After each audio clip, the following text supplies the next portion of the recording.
Alors, que représente ce symbole disons, le symbole féminin? Que représente son émergence depuis le chaos? Eh bien, cette image est une image de Vénus, la déesse de l'amour, d'accord?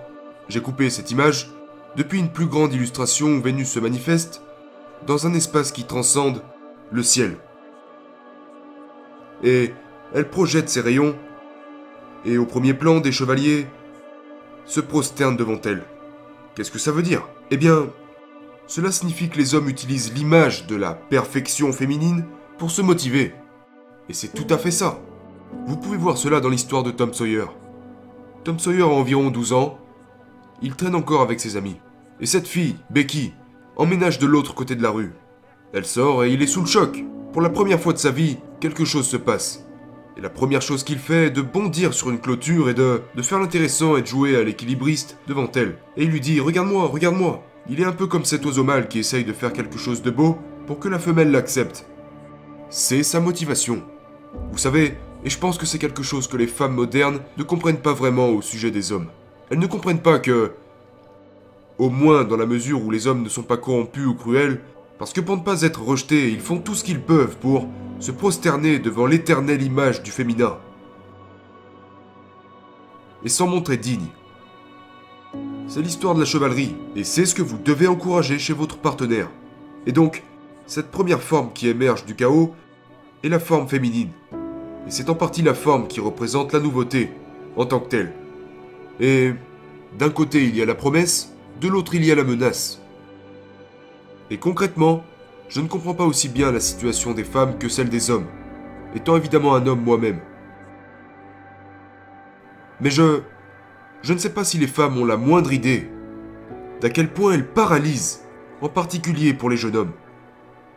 Un très grand nombre de mes patients, mais également des jeunes hommes à qui je parle en général, ils sont complètement terrifiés par les femmes, parce qu'ils sont terrifiés à l'idée de se faire rejeter. Et cette terreur est précisément proportionnelle à leur degré d'attirance envers les femmes, qui est une situation paradoxale horrible à vivre. Et c'est souvent pour ça que les hommes sont si bêtes devant les femmes qui les attirent. Premièrement parce qu'ils ne voient pas la femme en question. Ils ne la connaissent pas.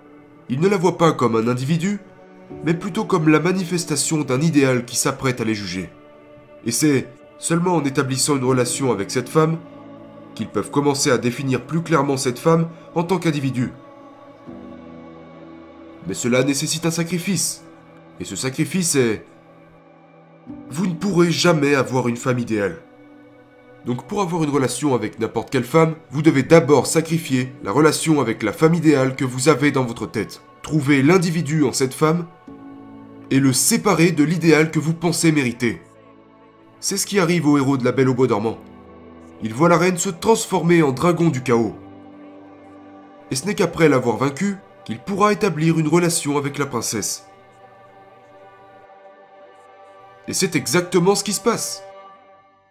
Un de mes patients dirigeait un groupe d'hommes et ils ont fait une chose très intéressante.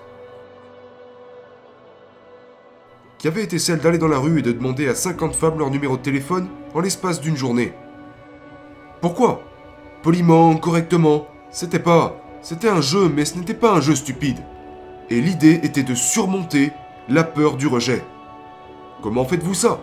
En vous y confrontant, encore et encore et encore, afin de ne plus être paralysé par cela.